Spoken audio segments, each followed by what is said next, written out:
Ni kwamba tukakutane katika mahali hapa ni kwa ajili ya neema yake na wema wake kwa ajili ya maisha yetu. Ni kwamba tukaweze kusikia ni jambo lipi ambalo analotuzungumzia kwa majira haya.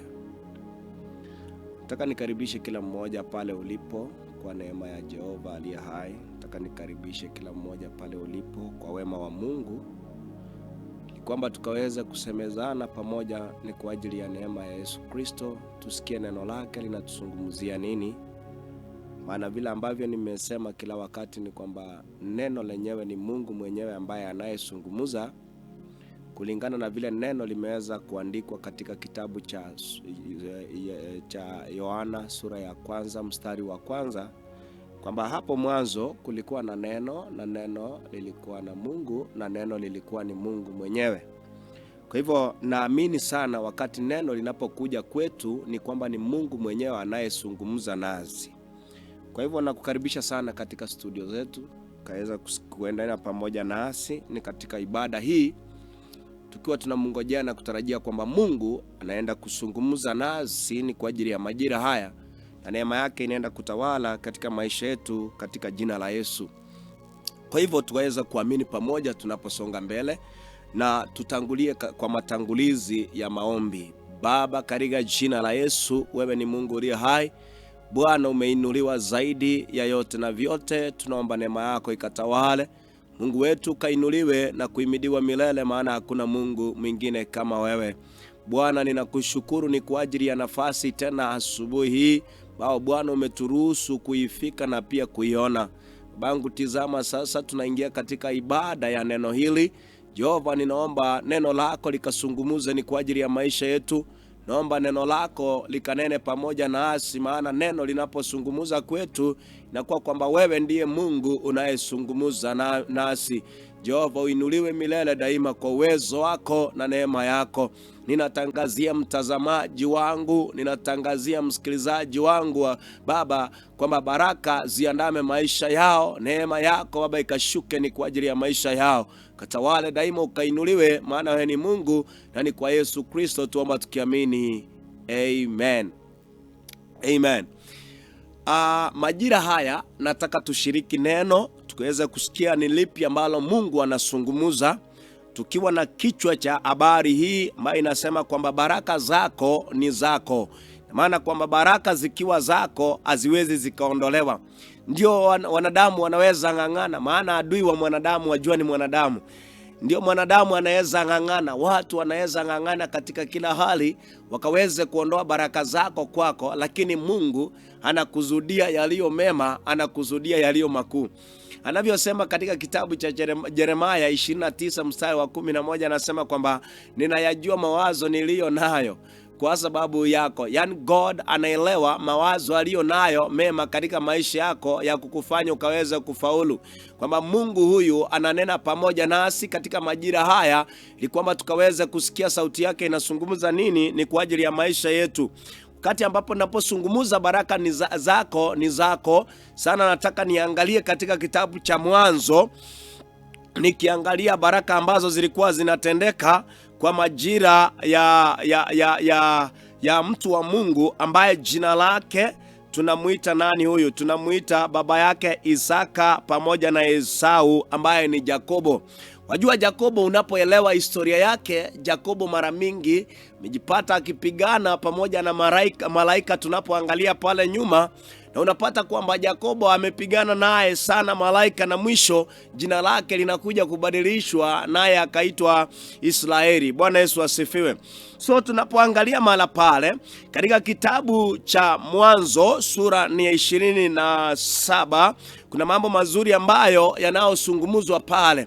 Lakini sana ninapozungumza maneno yale, nataka kuangalia in our generations, watu ambao tunaita wazaliwa wa kwanza ama the firstborns.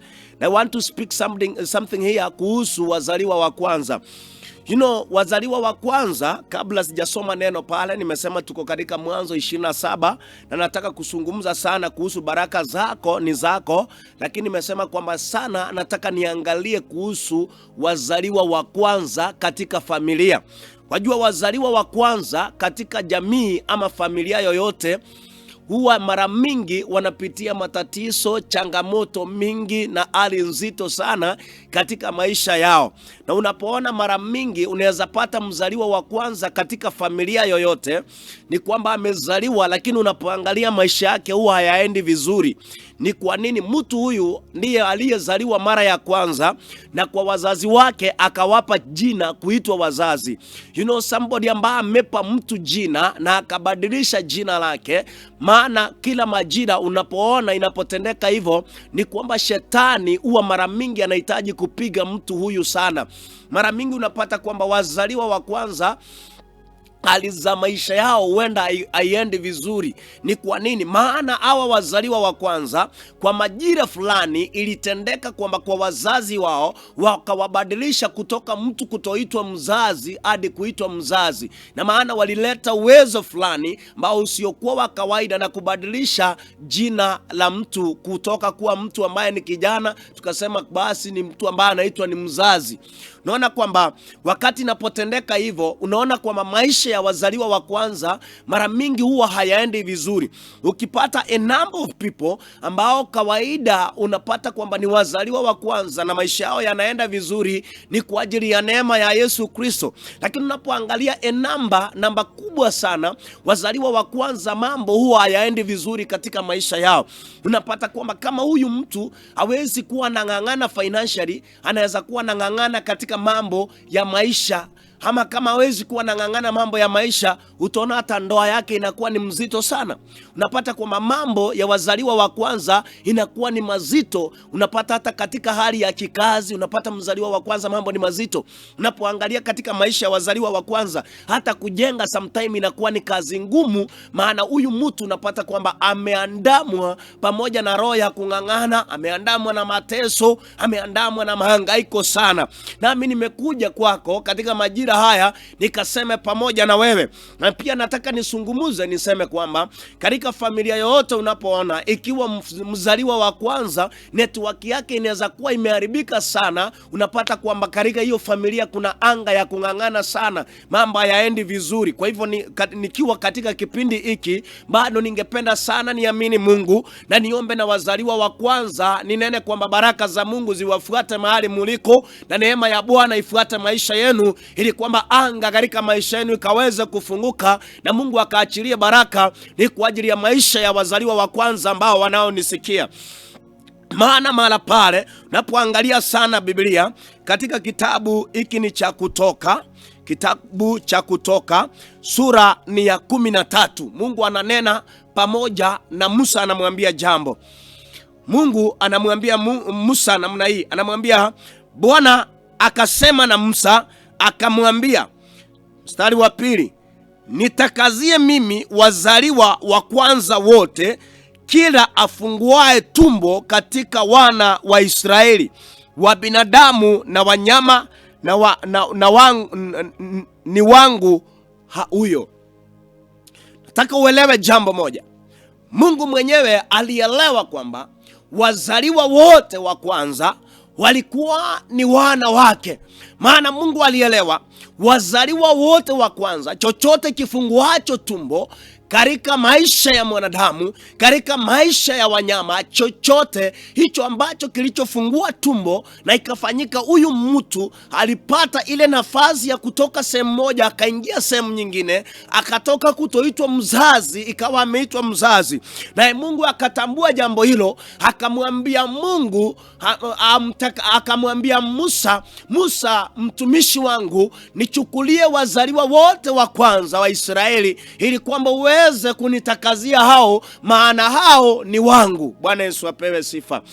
Naamini kwamba ninene pamoja na mtu mahala popote uenda ambapo unaponisikia wewe mzaliwa wa kwanza. Bwana ananena pamoja na wewe katika majira haya kwamba katika baraka zako na katika hali za kung'ang'ana, let me tell you, unapoangalia wazaliwa wa kwanza pia nataka pia nisungumuze ni kwa sababu ya jambo hili.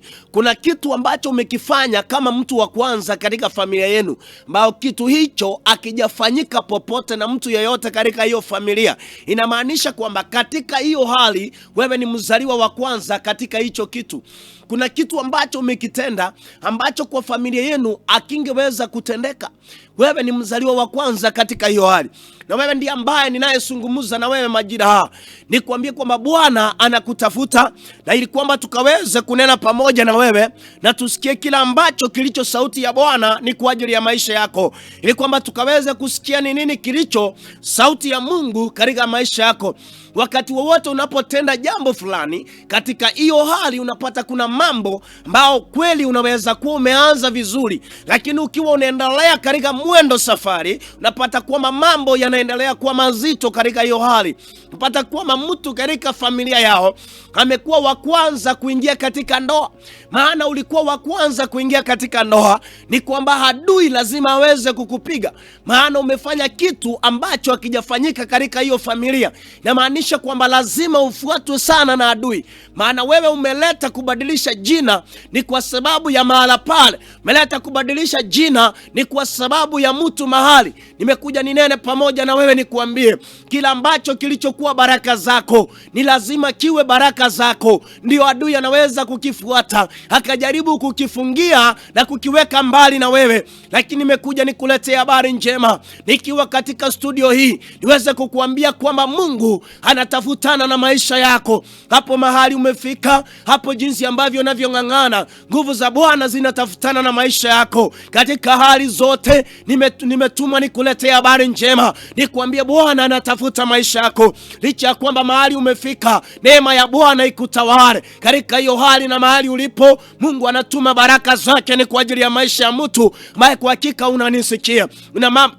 Na mambo huenda ambao umeyafanya katika maisha yako na umekuwa mtu wa kwanza. Ninajua kwamba adui anatafutana na maisha yako. Kwa hivyo nataka tuingie sasa katika neno hapo Mwanzo 27. Tusikie ni yapi yaliyotendeka kwa mzaliwa wa kwanza wa nyumba ya Isaka. Neno linasema hivi katika 27 mstari wa kwanza.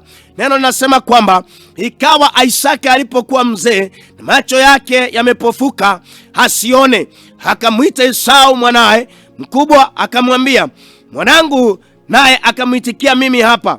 Akasema, tazama sasa mimi nimekuwa mzee, wala sijui siku ya kufa kwangu. 3 inasema, basi na kuomba chukua mata yako, bodo lako na upinde wako, ukaende nyikani uniwindie mawindo.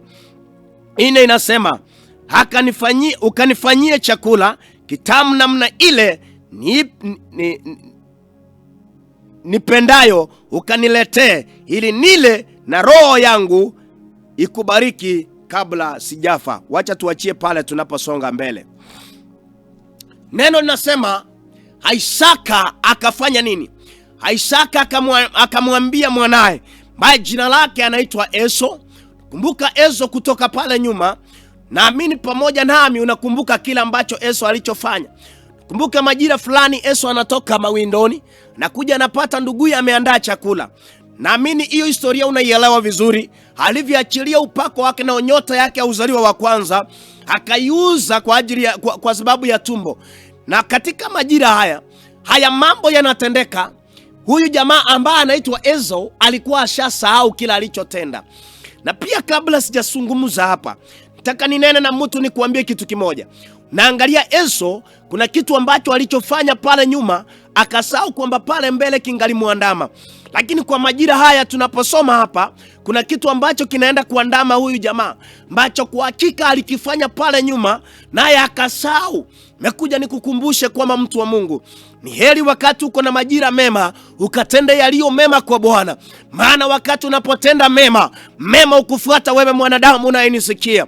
Wakati unapotenda mabaya, kuna majira ambao mabaya yako uliyoyapanda wenda utaweza kuyafuna. Maana neno linasema katika Galashia, hii ni sura ya 6 kuanzia mstari wa 7 unapoteremuka. Neno linasema, tizama mwanadamu, naye Mungu hadhihakiwi. Hapandacho mwanadamu, hicho ndicho atakachokifuna katika majira yake. Ninanena pamoja na wewe napoangalia Esau katika majira yale. Kuna majira ambayo aliyopanda maneno fulani, aliyopanda jambo fulani ni kwa ajili ya maisha yake, lakini yeye akawa amesahau Na wakati alipokuwa amezao na majira yale, kuna mambo yalianza kufuata maisha yake, na hayo ndio ambayo ninataka tukaweze kuyaangalia, na pia nikaweze kuongezea pale katika kitabu cha Mhubiri sura ya 11 naye mstari ni wa kwanza. Kuna neno ambalo linazungumziwa pale. Neno linasema kwamba na ukaweze kuutupa mkate wako juu ya maji, ni maana siku moja utakurudia.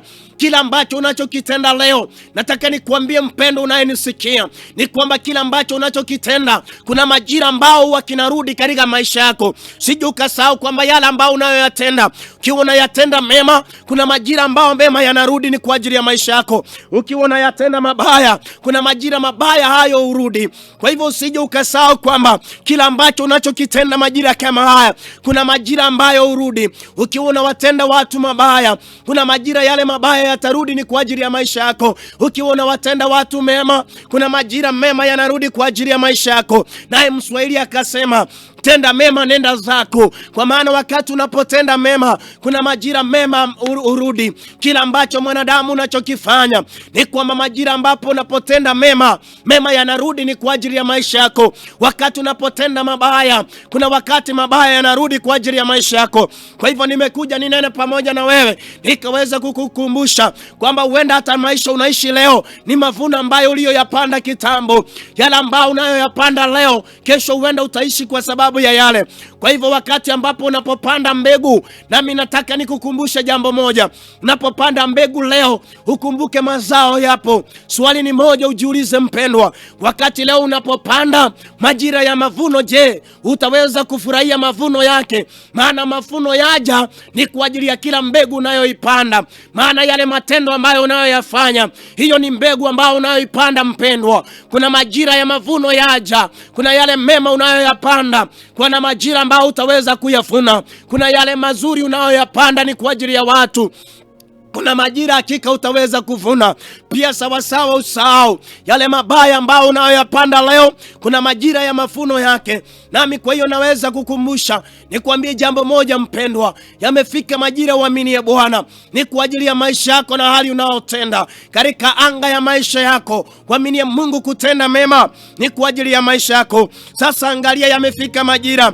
Neno linasema Isaka amekuwa ni mzee na macho yake yamepofuka, naye Isaka akaona ni vema kabla hajaweza kukufa akaweza kubariki mzaliwa wake wa kwanza. Lakini neno linasema kwamba na wakati ule akamwita akamwambia Esau, njoo, yamefika majira niweze kukubariki Esau. Neno linasema naye Esau wakati ule akaambiwa pamoja na babaye, imefika majira ni kubariki. Lakini angalia, ni mzazi wake akamwambia, chukua bodo lako ili ukaweze kwenda mawindoni. Wakati utakapoenda mawindoni, uweze kunitualia mawindo, ukaleta ukaandae chakula chema, kila ambacho nikipendacho. Mimi nimekuwa nikijiuliza sana, je, huyu jamaa ambaye anaitwa Esau angejua namna gani chakula ambacho baba alikuwa anakipenda? Kila ambacho ninaelewa ni kwamba wakati ule angalielewa, ni kwa sababu mara mingi huenda alikuwa na baba, naye akielewa chakula ambacho baba aliweza kukipenda. Mara ya pili huenda kwamba huyu jamaa kuna wakati katika maisha yake amekuwa akienda mawindo, akiwinda, naye akawa analetea baba yake chakula akamwandalia.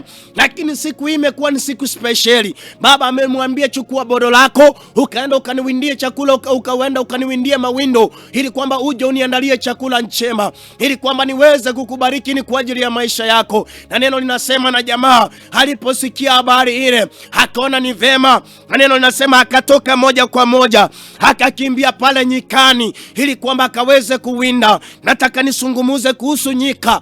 Nyika katika maisha ya mtu ni ya muhimu, maana wakati mwanadamu unapopita kwenye nyika inakuwa ndani kwa ajili ya maisha yako. Mahali ambapo there is no provision, pale ndio ambapo mtu unaandaliwa. Katika nyika unapokimbia mara pale, nasikia baba anamwambia mwanae, kimbia pale nyikani ukaweze kufanya mawindo, na baada ya kufanya mawindo ukaniletea ukaniandalie. Neno linasema naye jamaa kaenda katika nyika ile. Unajua kwenye nyika ni mahali ambapo unapokaa msaada huko, lakini unaaminia Bwana ili kwamba kaweze kuleta provision ni kwa ajili ya maisha yako. Leo hii naamini ninene na mtu ambaye huenda huko katika mawindo, ambao huenda katika huko katika nyika, nimekuja nikuletea habari njema wewe ambaye unayenisikia katika mawindo hayo.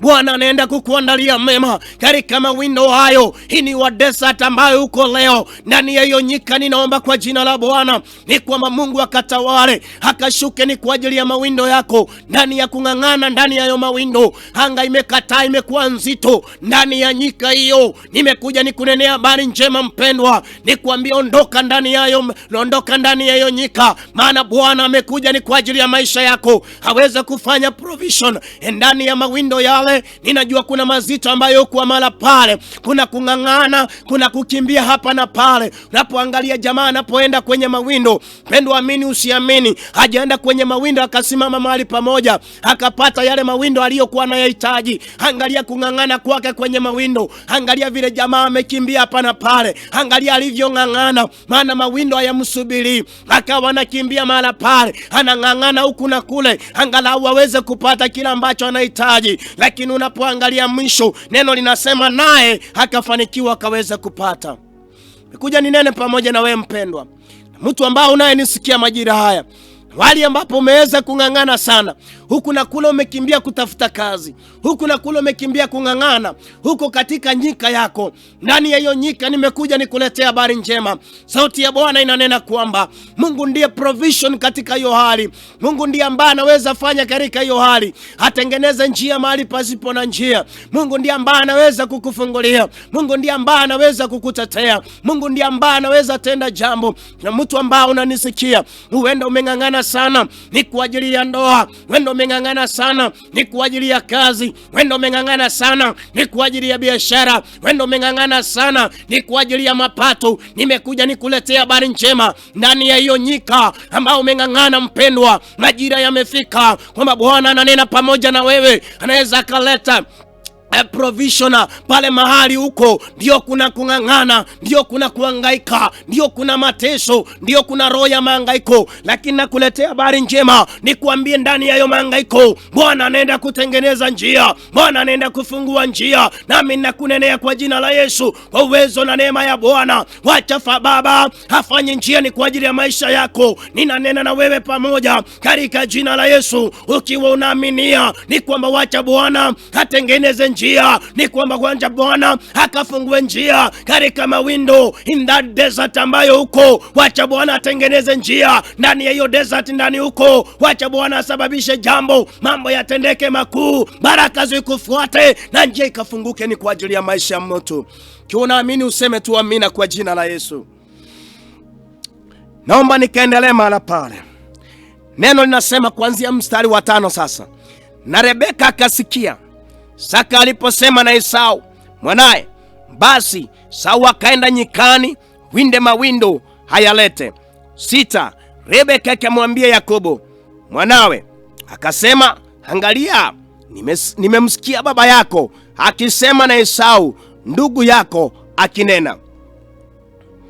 7. Niletee mawindo, kanifanyie chakula kitamu ili nile na kukubariki mbele za Bwana kabla ya kufa kwangu. Wakati ule unapoangalia pale, neno linatuambia kwamba majira yale babake akanena pamoja na Esau. Lakini angalia mpendwa, wakati anaponena na Esau, mama yake alikuwa anamsikiliza mahali pale. Nimekuja tu nikukumbushe jambo moja, shida za wazaliwa wa kwanza, mahangaiko na matatizo ya wazaliwa wa kwanza. Jamaa huyu unaona ananena, baba yake anamwambia nitafutie mawindo, kwamba ukaniletee mawindo niweze kula. Lakini mahala pale unasikia mama yake anamsikiliza ili kwamba akaelewe ni nini ambacho anaambiwa. Lakini baada ya kupata habari ile, akaweza kuendea mtoto wake mwingine ambaye jina lake anaitwa Isaac. Akamwambia Isaac, nimesikia baba yako akinena akimwambia Esau kwamba aenda akatafute mawindo aniandalie chakula. Wakati hata ambapo ameweza kuandaa chakula, akaweze kumbariki. Lakini angalia mama yake kwanza kwamba si vema huyu jamaa ambaye anaitwa Esau aweze kupata mawindo, yani akaweze kupata baraka kutoka kwa mama yake. Hebu tuulizane mpendwa, mbao unayenisikia, katika Biblia yote tunaposoma mpaka mahali tumefika, hebu tuulizane, ni wapi ambapo Esau alipokosea mama yake? Ikawa kwamba mama ameona si vema kwamba Esau akaweze kupata baraka, ilhali mtoto wake ambaye yani Esau asiweze kupata baraka, lakini Isaka apata baraka. Ni wapi makosa ya Esau ilipokuwa? Ya mzaliwa wa kwanza, vile ambavyo nimetangulia kusema, kuna neema ambayo ukoza kwa wazaliwa wa kwanza, kuna kibali ambacho ukoza kwa wazaliwa wa kwanza. Ndio maana unapoona, na si eti ni kupenda kwake, lakini unapoangalia mama mwenyewe ameweza kuweka mawazo yake mbali, akaona kwamba anayefaa na baraka hizi anaitwa Isaka, si Esau.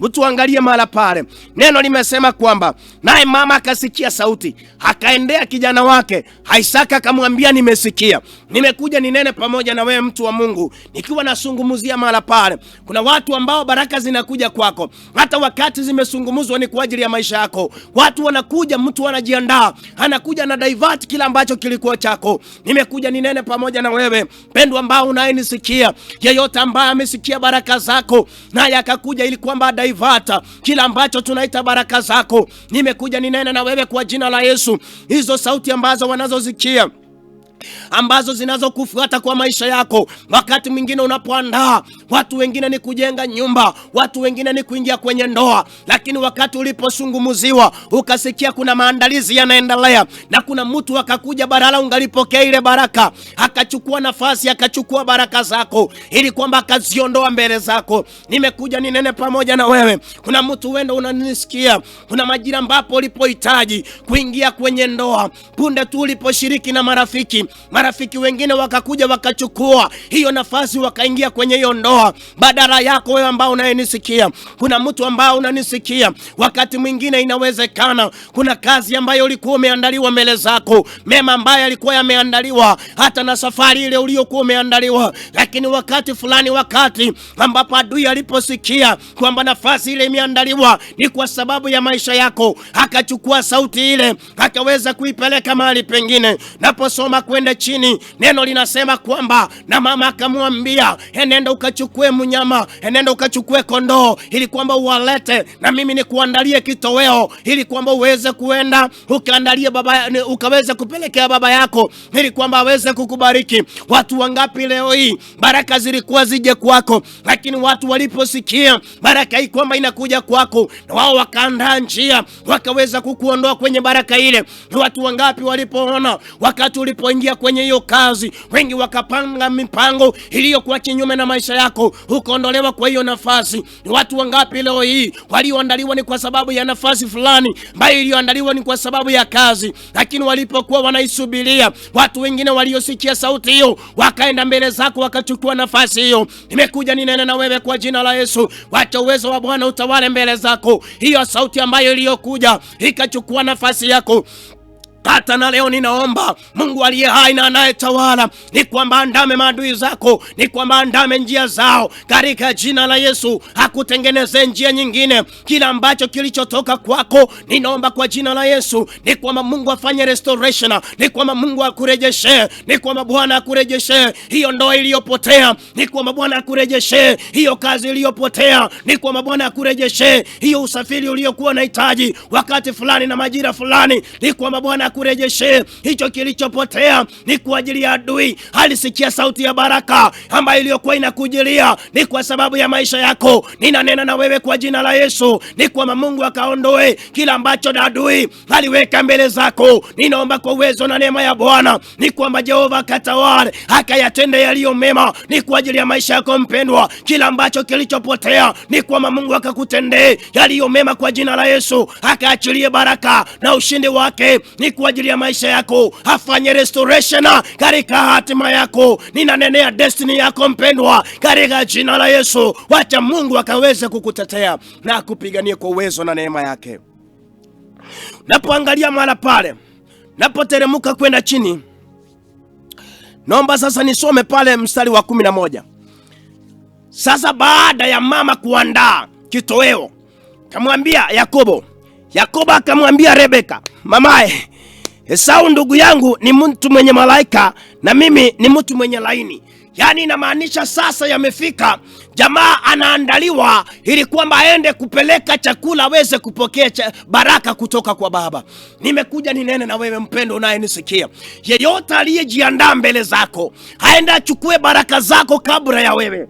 Ninaunganisha imani yangu na yako, nikiomba kwa jina la Yesu aliye hai. Yeyote aliyetangulia mbele zako, aweze kuchukua ndoa yako, aweze kuchukua kazi yako, aweze kuchukua biashara zako, aweze kuchukua mijengo yako. Ninanena kwa jina la Yesu, ninanena kwa jina la Yesu, huyo akaweze kuondolewa. Nasema huyo akaweze kuondolewa ili kwamba upate barabara ya baraka katika maisha yako. Ninatangaza kwa wema na neema ya Bwana, yeyote aliyetangulia mbele, yeyote aliyeenda mbele zako, akachukue baraka zako. Ninanenea maisha yako kwa jina la Yesu, akaondolewe kwa uwezo wa Bwana. Hiyo mipango aliyopanga ikaondolewe kwa jina la Yesu, ikaondolewe kwa maisha yako, ikaondolewe kwa jina la Yesu. Natangaza majira haya ni kwa ajili ya maisha yako. Yeyote aliyejiandaa ili kwamba aende mbele, akachukue nafasi hiyo ya kazi ambayo wewe ulikuwa umeandaliwa, ninatangaza kwa uwezo wa Bwana ni kwamba Mungu aliye hai akatangulia kukutenda mema katika jina la Yesu. Baraka zako ni zako kwa uwezo na neema ya Bwana.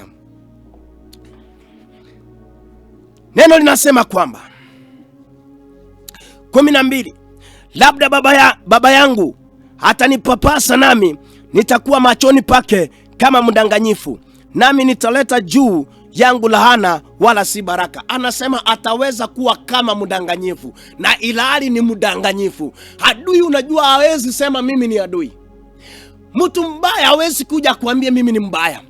Ndio maana unasikia Isaka anasema ataniona kama ni mdanganyifu, ilhali yeye ni mdanganyifu, maana anahitaji achukue baraka ambazo hazikuwa zake. Neno linasema kwamba akasema baba yangu ataniona kama mdanganyifu. Hakuna siku adui atakuja kwako akwambie mimi ni adui. Hata yule adui ambaye ni adui atakuja kama rafiki. Yamefika majira uelewe, yamefika majira uwajue kwa mienendo yao na masungumuzo yao. Yamefika majira uelewe hawa maadui waliojipanga kinyume na wewe. Yamefika majira uelewe, na ninakuombea kwa jina la Yesu, Mungu akakufungue macho, akakufungue macho tu, ukaelewe kwa uwezo wa Bwana wale walio maadui wa halali katika maisha yako, ukawafahamu kwa jina la Yesu. Wengine watakuja wakicheka, lakini kwa mioyo yao imekuwa ni mioyo mibaya. Wengine watakuja wakionekana wa furaha, lakini kwa mioyo yao wanakuwazia mabaya. Wengine watakuja wakionekana sawa sawa marafiki, lakini kwa mioyo yao mawazo yao ni mabaya. Nimekuja ninene pamoja na wewe, yeyote ajaye kinyume na maisha yako akaondolewe kwa jina la Yesu, na mipango yao ikasambaratishwe kwa jina la Yesu. Tunapotelemuka pale chini, sikia sasa ana assurance mama yake anampatia. Katika 13 anasema mamaye akamwangalia, mamaye akamwambia, laana yako na iwe juu yangu. Mwanangu, usikie sauti yangu tu, enenda ukaniletee wanambuzi. Kamwambia nenda, laana yako iwe juu yangu, laana yako iwe juu yangu. Mama yake akasema laana yako iwe juu yangu. Yani somebody amejitolea, ni heri alaaniwe lakini mtu fulani asipate baraka. Kuna watu wamejitolea, ni heri mali yao ishe lakini wewe usifanikiwe. Kuna watu wamejitolea wakasema ni heri waangaishwe lakini wewe usiweze fanikiwa.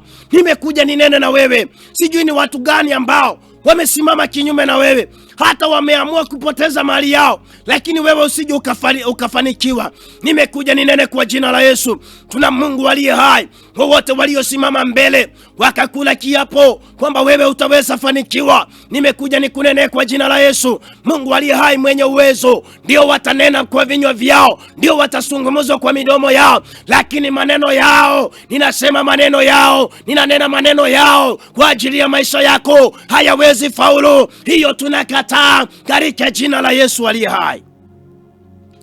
Taka sasa usikilize mpendwa, kwenda pale chini unaposoma neno linasungumuza, linasema haya.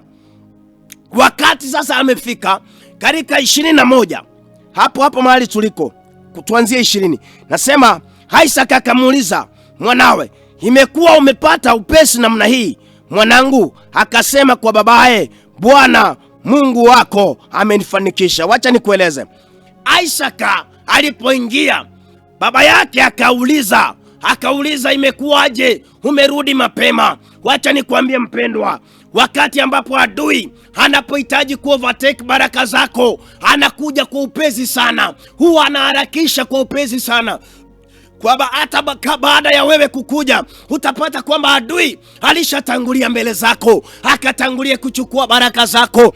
Ndio maana ninaomba leo, wacha Mungu achilie giza na utelezi mbele ya njia za maadui zako, ili kwamba wanapong'ang'ana kukimbishana na wewe wasiweze kutangulia mbele zako. Ninaomba kwa jina la Yesu aliye hai, wacha Mungu achilie giza na utelezi mbele ya njia za maadui zako. Ndio watang'ang'ana na wewe, ndio watakimbishana na wewe, lakini Bwana achilie giza, achilie utelezi kwa njia zao. Wakati wanapokimbia mbele, iwe kwamba wana remain in the same place, angalau wewe uweze kusonga mbele. Maana aliyekuandalia mabaya, wacha yafune mabaya aliyokuandalia. Aliyepanga mipango mibaya, wacha afune mipango mibaya aliyoandaa ni kwa ajili ya maisha yako.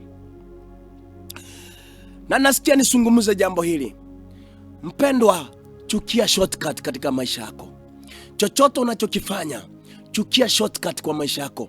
Enda katika njia ya halali, nawe utabarikiwa. Nimesikia tu nikusungumuzie, nikwambie, chukia shortcut katika maisha yako. Kuna watu wamependa shortcut, wapate baraka, shortcut katika kazi, shortcut katika mambo fulani ambao unahitaji, shortcut katika mambo ambao ungependa kuyafanya. Nimekuja nikwambie mpendo unayenisikia, chukia shortcut, maana the shortcuts at a time they are so expensive. Chukia shortcut kwa jina la Yesu. Biblia inasema hivi, 22 nasema hivi, basi Yakobo akamkaribia Isaka babaye, naye akampapasa akasema, sauti ni ya Yakobo, lakini mikono ni ya Esau. Taka kitu kimoja uelewe. Katika hali ya maandalizi, neno linasema mama akamwambia Isaka kwamba nitaweza kukupa mafasi ya ndugu yako, na katika mikono yako ile ngozi ya kondoo ambayo tumechinja unaweza kuifalia, ili kwamba ujifunike. Wakati baba yako anaenda kukuguza, hataelewa kwamba si wewe, hataelewa kwamba ni Esau. Nataka nikueleze kitu kimoja, ni kwamba adui wana mipango mibaya sana. Adui hujipanga tena zaidi. But I pray in the name of Jesus Christ of Nazareth, na ni kwamba wacha Mungu atupe neema, atupe hekima zaidi ya mawazo ya maadui zetu wanavyowaza. Wacha Mungu atupe ushindi, ni kwamba tunapotangulia mbele, wacha Mungu atupe aweze kutupa hesabu za haraka zaidi, tukaweze kuwa na hekima ya haraka zaidi, kwamba hata kama watapanga kinyume, hataweza kufaulu mbele zetu katika jina la Yesu.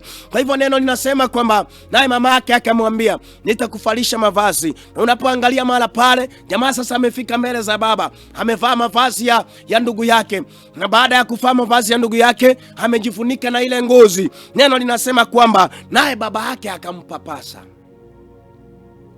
Hebu nikuulize mpendwa, jamaa alijuaje baba yake atampapasa? Ndio akaweza kujiandaa kwa jinsi ile. Naomba kwa jina la Yesu, kila ambacho adui wanajua mbele yako, wacha Bwana aachilie giza, wasije wakaelewa anga yako mbele inanena nini. Wacha Mungu aachilie giza, wasije wakakuelewa wewe ni nani. Wacha Mungu aachilie giza, wasije wakaelewa kesho yako inanena nini. Nasema wacha Mungu aachilie giza, wasije wakaelewa hatima yako inasungumuza nini, kwa jina la Yesu.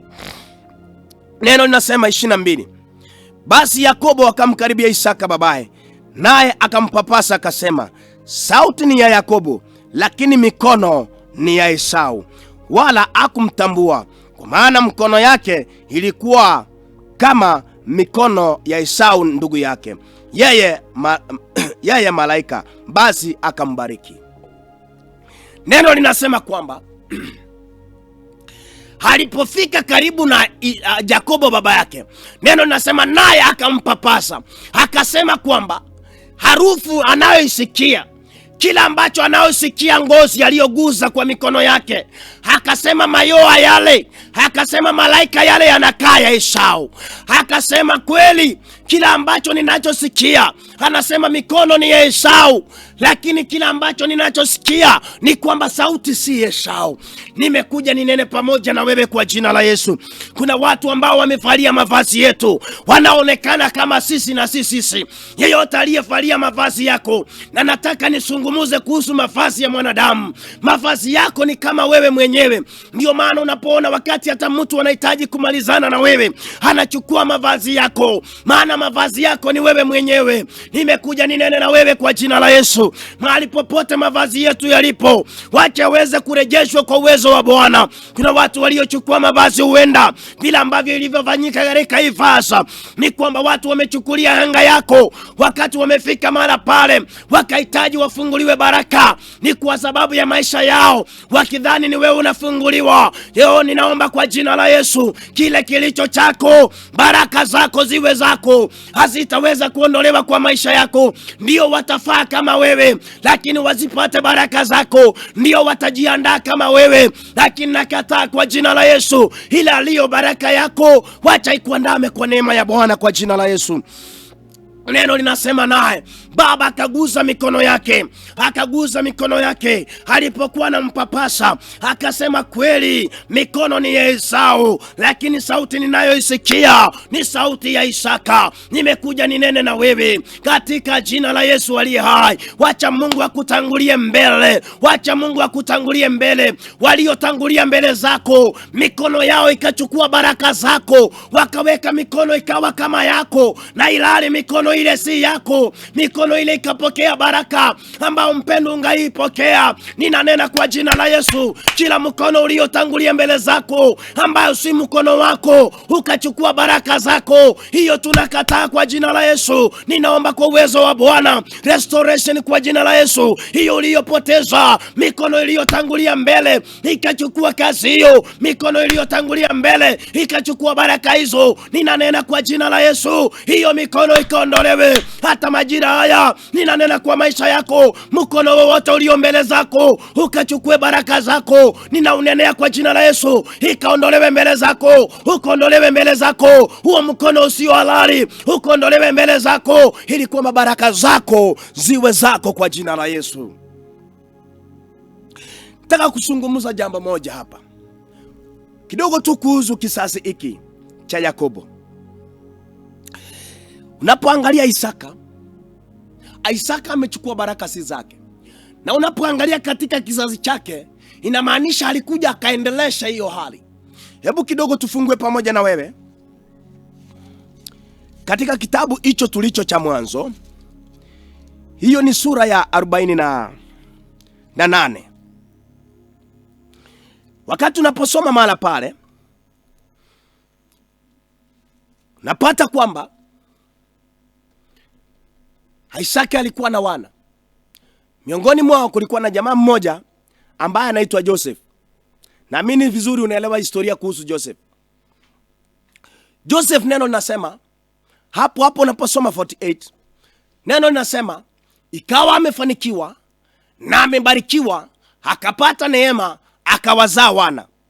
Wakati alipowazaa wana, akazaa wana wawili, mmoja akaitwa Ephraim, mwingine akaitwa ni Manase. Ambapo wakati unapoangalia pale, Manase alikuwa ni mzaliwa wa kwanza na Ephraim akawa ni mzaliwa mdogo. Wakati unapoangalia pale, majira yakafika, huyu jamaa ambaye tunaita Isaka, wakati ambapo ameletewa wana, neno linasema naye Isaka akamwambia Yusufu, akamwambia, hawa wana wawili ambao umeniletea, hawa ni wangu. Kwa nini aliwachukua kuwa wake? Vile ambavyo ninavyoangalia ni kwamba Isaka anaposema hawa Ephraim na Manase ni wangu, aliwachukulia katika anga yake ili kwamba aendeleshe yale ambayo yaliyokuwa yametangulia. Nami ninakuja ninene na wewe, nataka unielewe kitu kimoja. Napoangalia mara pale, neno linasema kwamba, nasema hivi katika 14, ninasema katika 14 48:14 nasema, Israeli akanyosha mkono wake wa kuume akauweka juu ya kichwa cha Efraim aliyekuwa mdogo, na mkono wake wa kushoto akauweka juu ya Manase, huku akijua atiavyo mikono yake.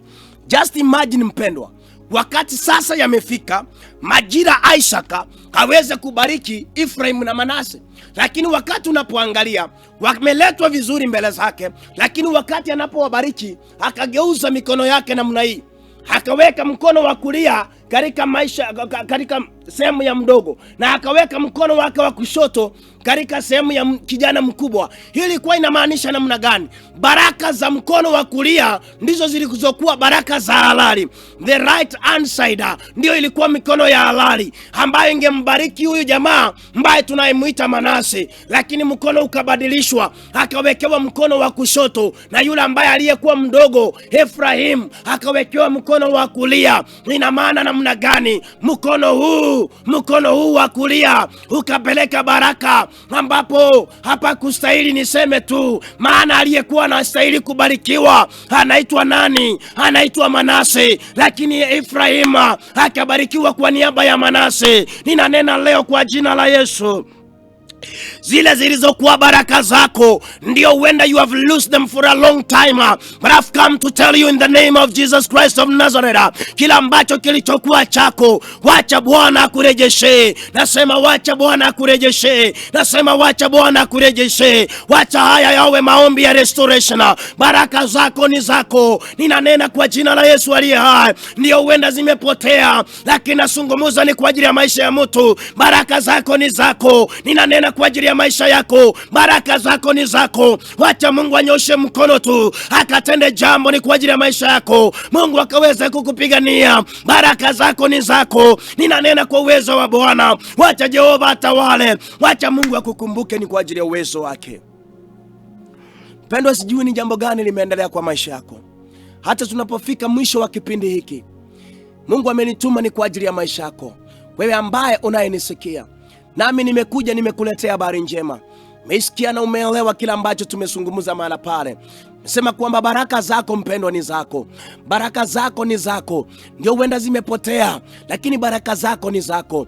Kuja ninene pamoja na mtu ambaye kiko unaona katika maisha yako kuna vitu ambazo haziendelei vizuri, ambaye kiko unaona katika maisha yako kuna mambo ambayo uliyatarajia uyapokee lakini haijawezekana kwamba uyapokee. Nakuja ninene pamoja na wewe mpendwa, yamefika majira sasa uelewe Mungu wa Israeli anatafutana na maisha yako ili kwamba baraka iliyopotea weze kufanya urejesho ni kwa ajili ya maisha yako, weze kufanya urejesho ni kwa ajili ya njia zako. Nena na wewe kwa jina la Yesu Kristo aliye hai, ni kwamba Mungu anayetenda maajabu weze kushuka ni kwa ajili ya maisha yako, weze kushuka ni kwa ajili ya njia zako. Kuna huduma ambao uliokuwa unainua na ikafika mahali ikapotea. Nani aliyechukua anga hiyo? Nena kwa jina la Yesu majira wacha iweze kurejeshwa. Nataka sasa uamini pamoja nami wakati tunapoomba majira ni kwamba Mungu akaweze kutenda maajabu ni kwa ajili ya maisha yako, weze kutenda maajabu ni kwa ajili ya nyumba yako, weze kutenda maajabu ni kwa ajili ya hatima ambayo inaonekana inayumba yumba, weze kutenda maajabu ni kwa ajili ya hiyo ndoa ambao kwa hakika watu wengi ambao wenda mnanisikia mechoka, imefika mwisho wasa hata na kuondoka mara pale. Nimekuja ninene pamoja na mtu anaona maisha yamefika mwisho, kwamba unaona hata ujiondoe uhai.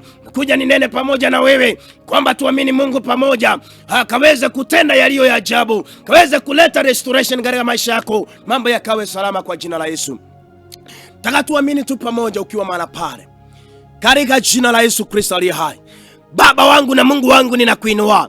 Haya ndio majira Baba, ninaomba kwa uwezo na neema, waachilia neema yako na kibali chako Baba, ni kwa ajili ya mtazamaji wangu anayenisikia pamoja Baba na msikilizaji ule.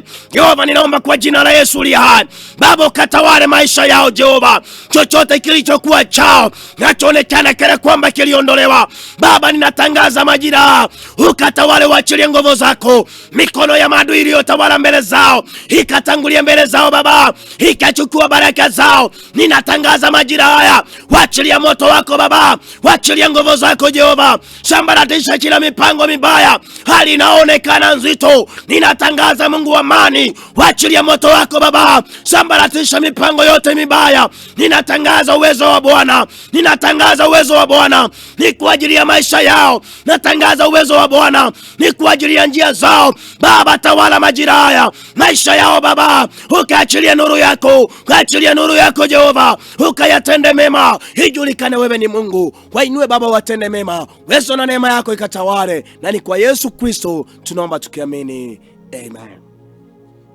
Naamini mpendwa, kufika pale umebarikiwa, na kwamba wacha Mungu azidi kukutenda mema, na kwamba wacha Mungu azidi kukupigania ni kwa ajili ya maisha yako. Naomba tu kulingana na mahubiri ya siku ya leo, Mungu akazidi ni kufungua maisha yako, Mungu akazidi kukutendea yaliyo mema, ni kwa ajili ya neema yake na baraka zake. Hivyo tangulia, kwa majina naitwa Reverend Danvas Kaunda. Tuko pale mahali papo panaitwa Embakasi Jua Kali, na umekaribishwa sana mpendo, kwa jina la Yesu. Karibu sana, ili kwamba tukaweze kudumu pamoja. Mungu ataweza kukubariki sana. Nitafurahia ninaposikia unanipigia simu kwamba tukaweze kusungumuza pamoja, kaweza kusikia ni nini ambacho Mungu anasungumuza ni kwa ajili ya maisha yetu. Wacha Mungu azidi kukupigania, wacha Mungu azidi kukutetea. Niko mahala pale kwenye studio hii nikisubiria hata na simu yako unapopiga, tutaweza kuongea pamoja, tukiamini Mungu atende mema ni kwa ajili ya maisha yako. Wacha Baba azidi kukufungulia njia na azidi kukutetea ni kwa ajili ya kila jambo. Ili kwamba ukaweza kuwasiliana pamoja nasi, namba yetu ya simu iko pale chini, ambavyo tunavyosema kawaida iko pale chini kwenye televisheni hapo unapoangalia.